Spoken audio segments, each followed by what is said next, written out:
Bonjour à tous, alors ça fait un petit moment que j'ai pas fait de vidéo, j'en suis vraiment désolé, mais pour me faire pardonner, je vais vous présenter 4 couteaux d'un coup dans cette vidéo. Alors aujourd'hui, je vais vous présenter le travail d'un coutelier québécois qui s'appelle Jacques Jobin, qui a commencé à faire des couteaux à temps partiel, puisqu'il était garde du corps pour les ministres du gouvernement au Québec. Voilà. Donc il est devenu finalement coutelier à temps plein en 1991. Et il fabrique toutes sortes de couteaux, des couteaux miniatures aux couteaux de très grande taille, principalement des couteaux, on va dire, modernes, voire futuristiques. Et il travaille sans gabarit en général. Donc même si il a un style vraiment qui lui est propre, vous allez voir que toutes les pièces sont un petit peu différentes. Il y a des détails qui changent, les matériaux sont différents, les tailles sont différentes. Voilà, donc chaque pièce est vraiment réellement unique. Et on peut dire que c'est un coutelier avant-gardiste. Donc il est plutôt jeune, hein, je pense qu'il ne fait plus beaucoup de couteaux. Mais vous allez voir que ces couteaux, même ceux qu'il a fait il y a 20-30 ans, ils sont encore extrêmement modernes, voire futuristiques aujourd'hui. Donc un coutelier extrêmement intéressant qui a vraiment participé au renouveau de la coutellerie d'art et la coutellerie de création en particulier. Voilà, donc je vais débarrasser un petit peu de tout ça pour pouvoir vous présenter les couteaux un par un. Alors on va commencer par ce pliant élancé. Il n'a pas forcément de nom pour tous ces couteaux puisque ce sont des pièces uniques, mais on va dire il a des gammes, certains styles, certaines lignes un petit peu générales. Et ici on a un pliant qui est très fin, très élancé, donc voilà, il a appelé ça le pliant élancé. Donc c'est un cran forcé qui a été réalisé en 1998. Donc il y a un petit moment déjà, et vous allez voir qu'il avait déjà des lignes très modernes et des matériaux aussi modernes qu'on utilisait très peu à l'époque. On a un manche en titane avec des plaquettes en ivoire de mammouth qui sont sur des intercalaires. Je pense que ça doit être du G10 ou c'est peut-être de la fibre de carbone. Et une lame de Devin Thomas. C'est un couteau assez grand, bien que vu la finesse, on n'ait pas l'impression qu'il soit très grand en main. Mais un petit peu comme les Laguiole d'ailleurs, et je trouve qu'il a d'ailleurs un petit peu cette ligne de Laguiole. Enfin, on voit clairement que c'est pas un Laguiole, mais il y a un petit côté Laguiole moderne à ce couteau que je trouve très sympa, avec une certaine élégance et avec une grande taille sans être massif, quoi. Donc on a une lame de 10 cm pour un total de 22 cm. C'est assez léger, notamment grâce au titane, et on a énormément de petits détails qui ont été réalisés sur le manche. Donc ici on voit que c'est chanfreiné, ici ça a été sculpté. On a des petits points qui ont été anodisés, je ne sais pas si on va pouvoir voir les couleurs, mais avec des couleurs différentes. Donc du orange, du violet. La vis de pivot qui est faite par lui-même, qui est aussi anodisée, couleur bronze, donc en titane aussi. On retrouve les 3 petits points juste là. On a même une petite anodisation ici au niveau du... Il a fait une sorte de grippe en fait, qui est très esthétique, mais en même temps, qui est vraiment très efficace. Ça permet, voilà, quand on tient le couteau, on a l'index là. On veut être sûr de ne pas mettre l'index trop loin sur la lame. Franchement, ça empêche vraiment le doigt de glisser par là, quoi. Donc à la fois esthétique et super efficace. Ces couteaux sont principalement des couteaux de collection, mais les lames sont très bien trempées. Ils sont vraiment utilisables si on le souhaite. Au niveau des ajustages, c'est vraiment super. Tout est bien arrondi. J'aime bien ce qu'il a fait sur le ressort, c'est vraiment arrondi juste là. C'est très très joli. On a une émouture creuse avec une sorte de casse-goutte là, mais qui ajoute vraiment au design, je trouve. Un tranchant polymiroir. Et encore une sorte de petit grip juste là, qui est avant tout esthétique, qui fait penser un petit peu à un vaisseau spatial en fait. Niveau ajustage, lame, ressort, on est sur quelque chose de vraiment très précis. Très très joli. Et sa signature, Jacques Jobin, qui se trouve sur chaque face du couteau. Je suis pas fan des marquages sur les lames en général, mais la signature est vraiment très élégante, donc ça ne me dérange absolument pas qu'elle soit sur les deux faces de la lame. Mécanique ultra fluide, franchement c'est super bien foutu. Et j'adore ce couteau, je trouve qu'il a une ligne vraiment unique, vraiment intéressante. Et on dirait pas que c'est un couteau qui a été fait il y a plus de 20 ans. Voilà, je vous invite vraiment à aller voir son site, hein. Vous allez voir, il a des pièces ultra modernes, très très intéressantes, que j'ai pas là, malheureusement je pourrais pas vous les présenter, mais ça vaut vraiment le détour. Donc voilà pour ce couteau. Non, j'ai pas fini, attendez. Il aime bien aussi faire avoir des pièces interchangeables dans ses couteaux. Donc là par exemple, on a une vis de pivot, également faite par lui-même, hein, qu'on pourrait mettre là, qu'on pourrait changer en fait. Ce qui changerait vraiment le design du couteau. Anodisé bleu, c'est bronze à l'intérieur. C'est vraiment super joli. Et le petit outil qu'il a fait également lui-même, qui permet donc de dévisser ce pivot là, et avec un embout qui permet de visser celui-ci. Voilà, également réalisé en titane, anodisé bleu, super joli. Alors ensuite, je vais vous présenter ce modèle-ci, qu'il a appelé Chrysalide. Je trouve qu'il porte bien son nom, il a un côté un petit peu organique, bien que voilà, tous les petits détails là font penser à un vaisseau spatial. D'ailleurs, j'ai noté qu'il aime bien donner l'impression que ces couteaux sont capables de voler autant que de couper. Donc je trouve que c'est bien illustré, puisqu'on a vraiment l'impression d'un vaisseau spatial, bien que on ait vraiment la forme et la ligne d'un couteau. C'est un couteau qui reste parfaitement utilisable, d'ailleurs extrêmement ergonomique et agréable en main. Mais voilà, il y a ce petit côté vaisseau spatial, en particulier sur celui-là, que je trouve très très réussi. Comme le précédent, finition similaire, ajustage absolument nickel, arrondi sur le dessus, un petit peu le même genre de travail là, mais avec des détails supplémentaires. On a des plaquettes en nacre, superbe nacre blanche. Je suis pas sûr qu'à la caméra on voit tous les reflets, mais elle est vraiment très belle. Avec des petits détails au niveau des rivets. Donc le rivet est noir au centre et couleur acier sur l'extérieur.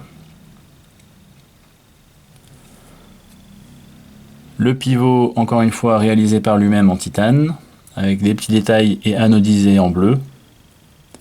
Plein de petits détails aussi sur le manche, avec des petites anodisations bleues.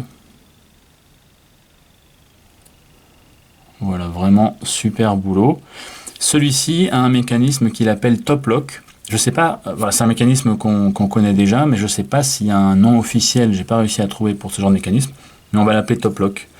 Donc en fait, la lame est complètement bloquée en position fermée, un peu comme un pompe arrière, et il va falloir soulever le ressort avec sa main pour débloquer la lame. Voilà, mécanisme vraiment très sûr, il n'y a absolument aucune chance qu'il se referme lorsque vous utilisez le couteau. On a une lame parfaitement centrée et des petits thumb studs ou boutons poussoirs, encore une fois en titane avec des petits détails anodisés bleus, des inserts en nacre. Enfin voilà, énormément de boulot sur ce couteau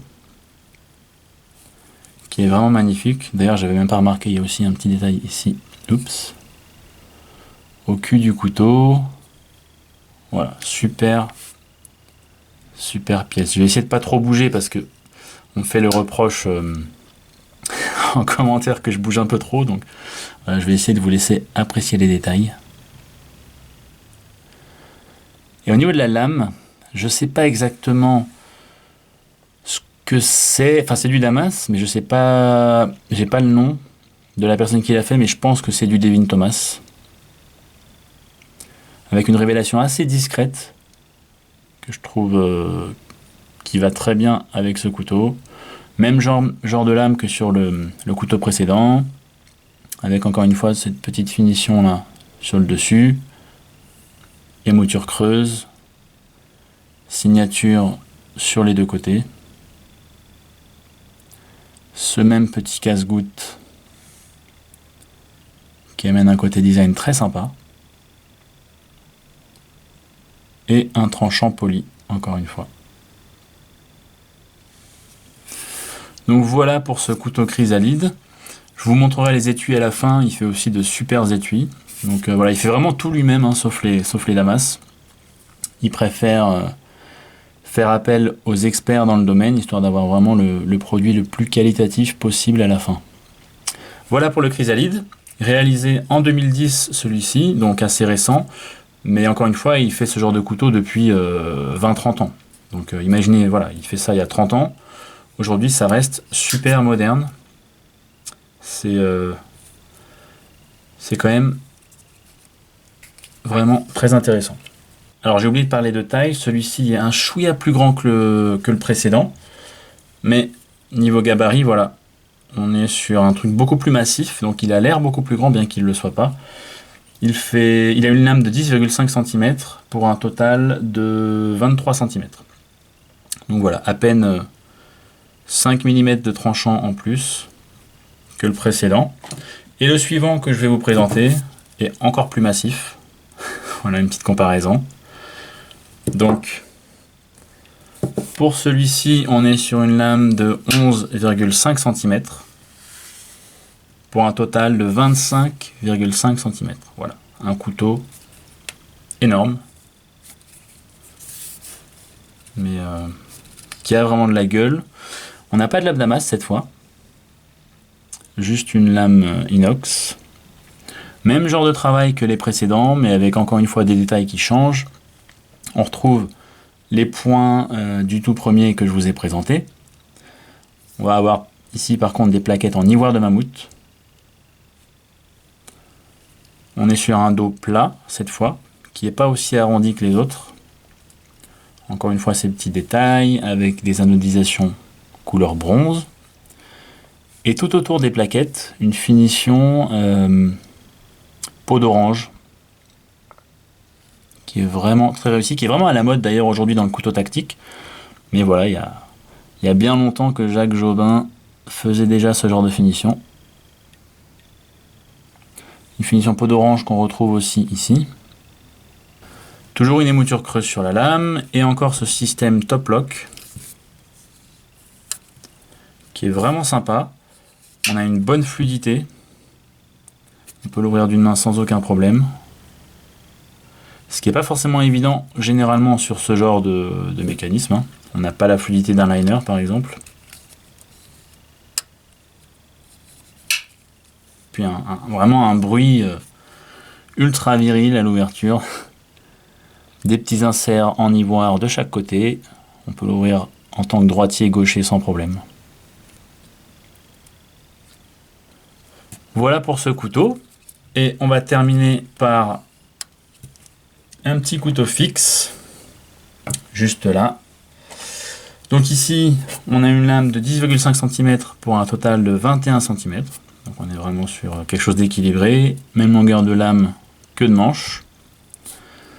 Un manche ici en Galucha. Et cette fois, c'est un Damas qui vient de Alabama Damascus Steel.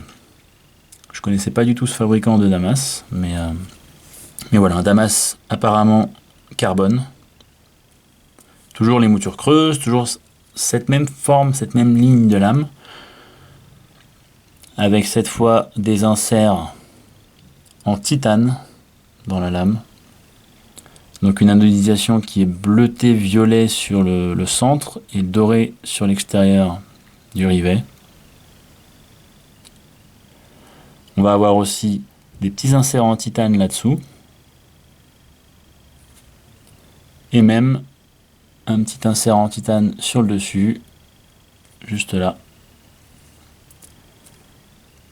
Encore ce travail sur le dos de lame.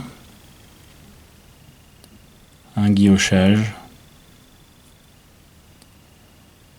Et voilà, vraiment un couteau aux lignes intéressantes. Très confortable en main. Très léger. Et celui-ci a la particularité d'avoir un manche interchangeable. Je vais essayer de vous montrer ça. On a des plaquettes qui viennent avec le couteau, qui sont en titane et nacre noir. Et il fournit un petit outil comme ça, qui est en fait simplement réalisé en corne, qui va permettre, je vais le faire de ce côté-là, de soulever la plaquette. Les plaquettes sont en fait maintenues par des aimants néodyme, donc super idée. Voilà, on les voit juste là d'ailleurs, les aimants. Et on peut comme ça complètement changer le look du couteau en quelques secondes. Ça permet en plus d'avoir des rivets cachés, enfin de ne pas montrer de rivets en fait sur les plaquettes. Donc voilà pour ce couteau qui a été réalisé plus récemment, je sais, ça devait être en 2000, ouais je sais pas, vers les années 2015, un truc comme ça. Et j'ai oublié de vous le dire, mais celui-ci a été réalisé en 2003. Je vais vous montrer un petit peu les étuis. Donc le couteau fixe vient avec un étui en galucha qui est formé à la forme du couteau, qui recouvre quasiment la totalité du couteau. Il reste juste une petite partie là qui permet d'agripper le couteau et de le sortir.